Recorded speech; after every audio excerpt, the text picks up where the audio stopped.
a failure of his job. He was not able to do any lawyer job in Sri Lanka, but he was educated, become a Pali scholar, and then started new thing, new world. So many of those texts started to have a lot of value apart from being the old text architectures, archaeology, kind of in terms of artifacts. All those manuscripts started to intrigue those scholars. And they studied. Before, there was only bit and pieces, and that's why they didn't call it Buddhist study. They call one of the book, authors, or written, or whatever it is called, a record. But once they have a text, they started to analyze those texts. And that is a Western scholarship. We study the text, and we say, this is a very good text. You should read it. And when we teach to others, we will teach by page, not missing any words. And this is an Asian mentality, Asian way of teaching. Even memorize or word by word. But those Western scholarship didn't do that. They studied. And then they put, why? The same thing, it was said in one sutta, one discourse is something else, the other is something else. What's wrong there? They didn't say that which text is wrong or right, but they went and trying to find the, what do you call mix, then trying to find the joints, the networking. Why they said like that? Why this is said like that? So they have this comparative, analytical process to all those texts, and then make this original text, make him so juicy. The dry original text becomes so juicy, so delicious. Even one page of a Buddhist text, they can come out with a very fat, novel book. Even even in the Bamiyan, they found just a piece of paper with a piece of palm leaf. They can make it a whole book out of that. And this is what we call this a Buddhist study. So that's why in France, the Brian Hodgson sent it, and the guy called Eugene Banoff, who has been studying Sanskrit texts before and has been doing some of the writing, suddenly he was shocked by all those texts which was sent from Nepal. And then he went through, all his world is, sort of shut down, and then he was happy with those texts. And then trying to study Pali, another language, after adding to the Sanskrit. And then he started to wrote a book called Introduction à la Histoire Indienne Bouddhisme, which is the introduction of Indian Buddhism. The first book from the Western world regarded as one of the first book of Buddhist study. So, the whole idea of Buddhist studies was started in 1844 by the publication of that book. Even before that, he has written some book, but it was not regarded as Buddhist study.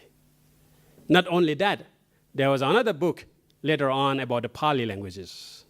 Then slowly, one after another coming out, and then they started to call Buddhist studies because they thought that when they wrote that book, it doesn't affect the ideas of the one who write or one who read that.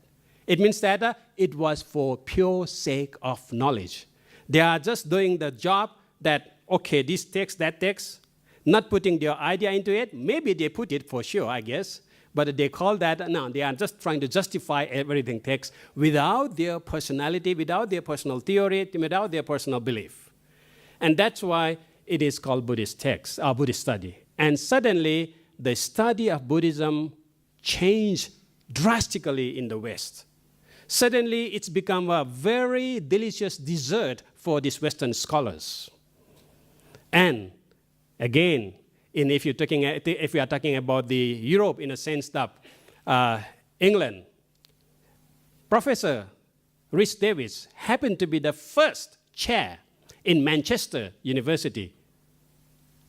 And his chair was comparative religion. And in comparative religion, he is a scholar of Theravada Buddhism. And he started to teach comparative religion. He started to chair comparative religion, which again, by the time passed by, comparative religion become obsolete in these days. We can't call it now. It has changed, it has developed itself to a religious study. So that's why when we talk about Buddhist study these days, Buddhist study is regarded as a subset of a religious study.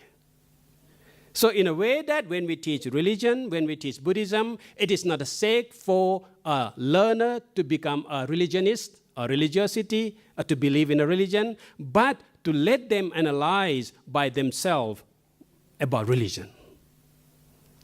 Once they themselves, they realize it, if you want to be a Buddhist, it is up to you. It has nothing to do with your study now. They try to divide between draw the line, life, way of life, and the knowledge. And that's why I said that in the beginning that I have a problem with these people. Because when we think about Buddhism, Buddhism is all about the tisika, educating what?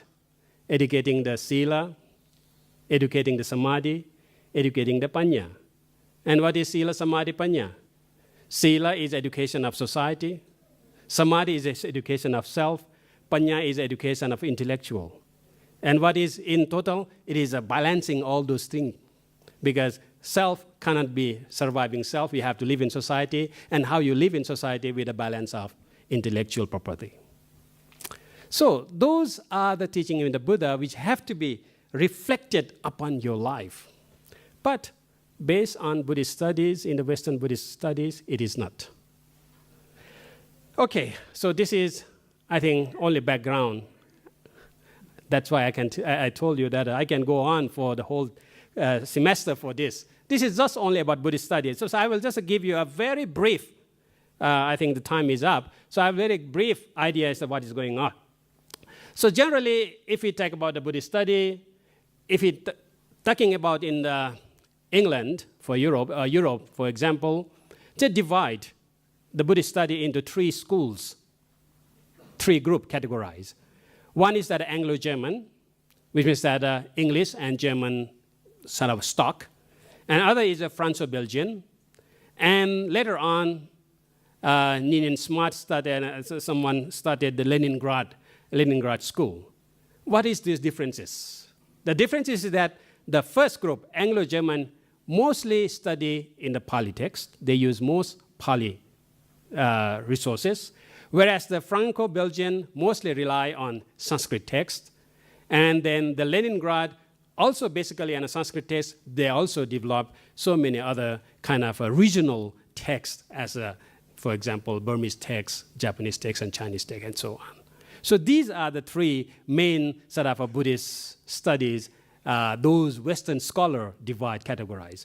In America, again, it started in the 1984 by the Dhammapala in the Chicago Parliament of World Religion in Chicago. And that's how they sparked the whole idea of Buddhism in America by the Anagarika Dhammapala and then Suzuki from Japanese Buddhism and so and so. And suddenly the Paul Carus started to write the Gospel of the Buddha by associating with the Anagarika Dhammapala.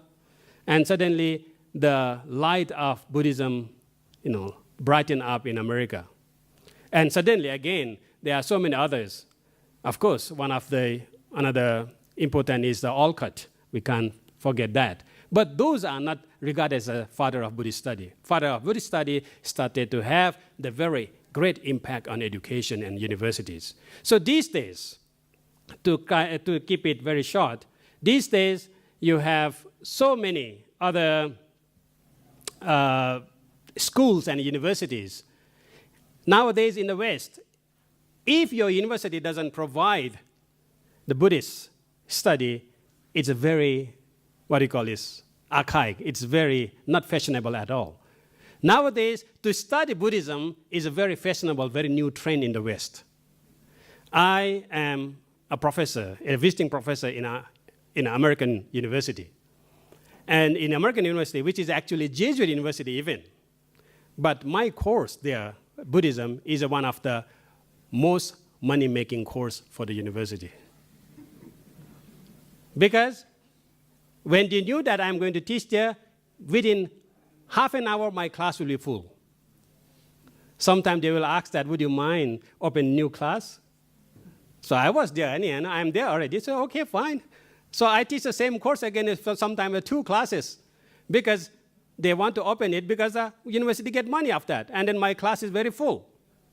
Whereas Christian class, they opened, no one signed for that. And they extend your time. We are going to extend the time for the sign in the class. Again, no one. And finally, they close the class. But whereas in Buddhist class, more and more they wanted. So I started to have that after one class, I have to start a new class, different class. And anything word Buddhism, immediately it attracts the interest. Even nowadays, Buddhism has been developed. Buddhist study in the West in developed. In the beginning, it was a philological.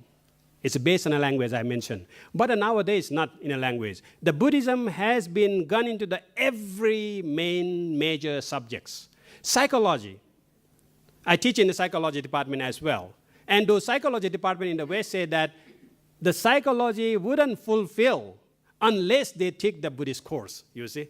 All the scientific psychology is gone to the ashtray now. They have to have a Buddhist course. Otherwise, they wouldn't call psychology these days. In the science now, neurologists, they are studying Buddhism in order to understand the neurology. In terms of another new thing is that the mind sight, even the new word, they have coined a new word. We have an insight, but this American now invent the word mind sight. Mind sight is generally what? It is a connection between these 3, Sila, Samadhi, and Prajna. So they have a new word to make it very Western. And thinks that they are something they knew well. Sorry, you should come and learn from our venerable monks here. Then you will know how stupid you are. But these are the things going on. So now every universities in West, in America, the Buddhism is one of the most profitable subject in America. So they have changed, you see. Buddhist study is not for the believing, not for the personal gain, but for the money matter. So they use Buddhism as a label to earn money. So that's why we have been teaching Buddhism for ages. We can sell even one book. But in America, yes, good. Wake up. Just look at this. Just for America, this is only about Buddhism in America. Sometime in our country, if you want to find a good book about Buddhism in Myanmar, it might be difficult to get one. Buddhism in Thailand, very difficult to get one. But look at American Buddhism is not even 50 years. But they have piles of Buddhist books already there, writing everything. Even teaching Buddhism in the West. So you have the whole book about how do you teach Buddhism in the West, which university provide what. You have even the book, A Brief History of Buddhist Study in Europe and America. So I don't want to just summarize this book. Will be very heavy. You have a lot of books called State of Buddhist Study in the World. Even the latest is a Western Dharma, which has, they say that Buddhism is become now Americanized Buddhism. British Buddhism.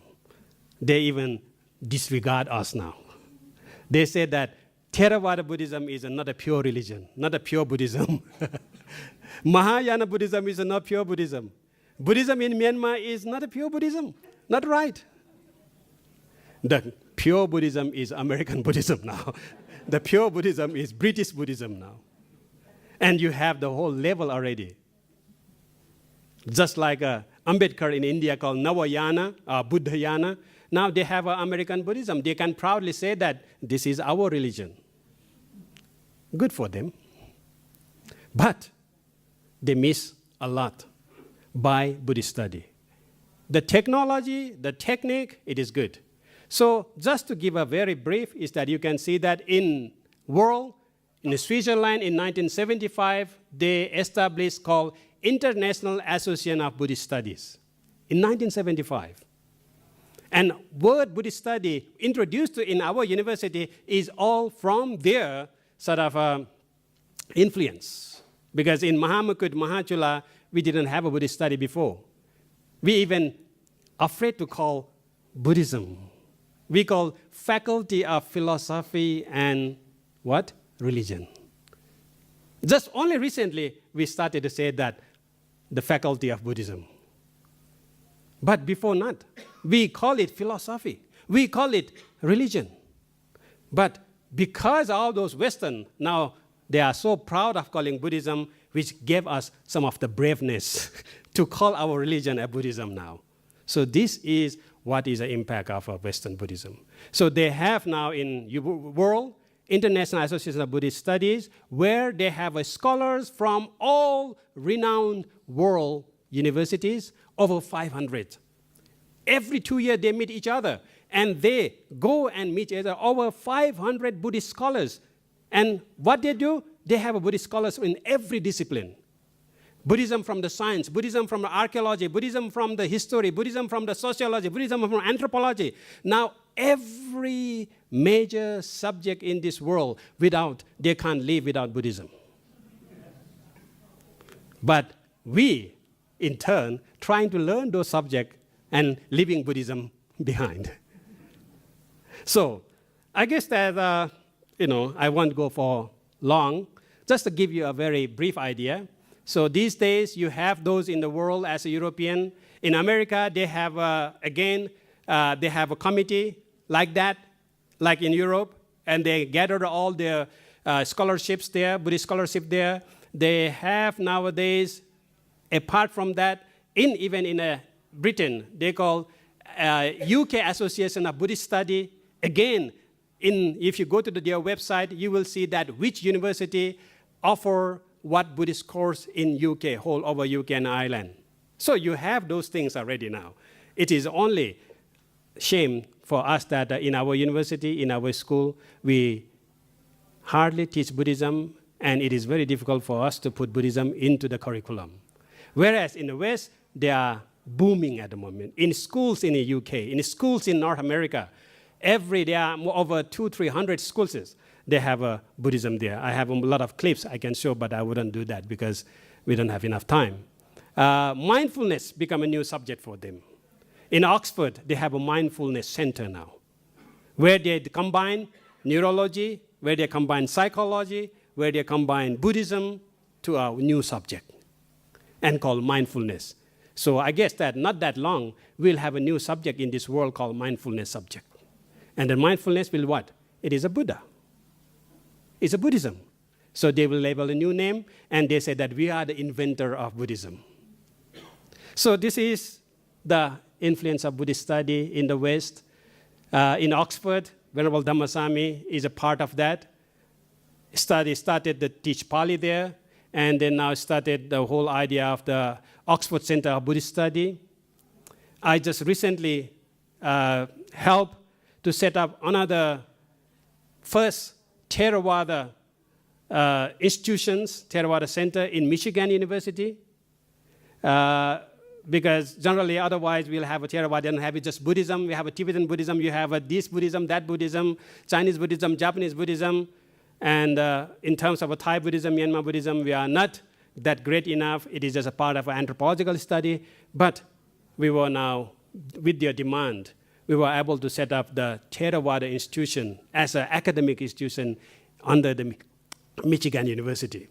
So they have already have a professorship in the Theravada Buddhism now. In England, Professor Peter Harvey is the only one professor of Buddhism of England. They look over all our professors here who had been living as a Buddhist professor. But they call Professor of Buddhism, and they got recognition. And what they are doing is a very great job, is that they were able to apply Buddhist teaching to every section of our life. They were able to find Buddhist answer in a very applicable way to every problem.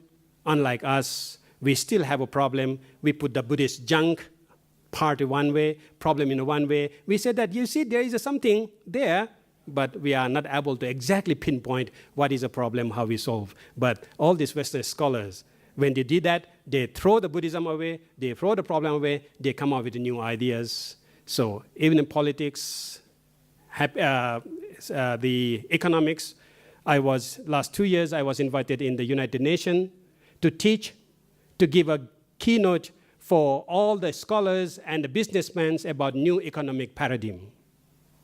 I say, why you invite me? I'm not a man. I even don't know how to handle the money because I was ordained from the novitiate. And they said, no, we have searched, and then you are the right man we want. They won't say that you are the right monk. You are the right man we are looking for. And then when I was there, I have to talk to all these very famous business people about how to do business without knowing what is business.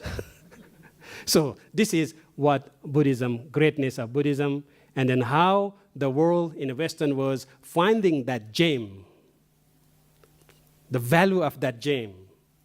Whereas in our country, we hold our gem, but we don't know the value of it. And then because of that, we need to have these kind of universities able to polish that gem and then shine the ray out of that gem for the sake of humanity, for the sake of the world.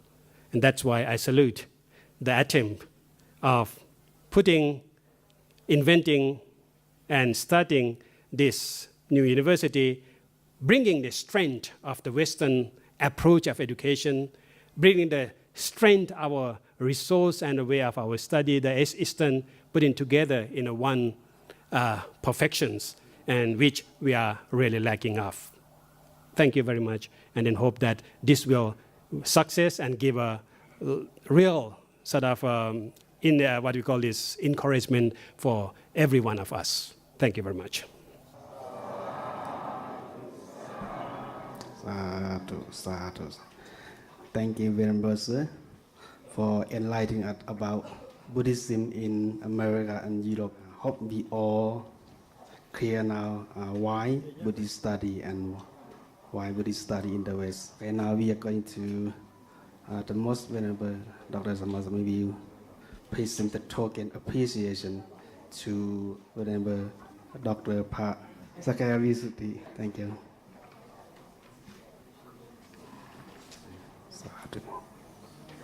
Venerable Dr. Sakaya is going to present the token appreciation to our founder, Dr. Dhammasami. We all sadhu together. Thank you.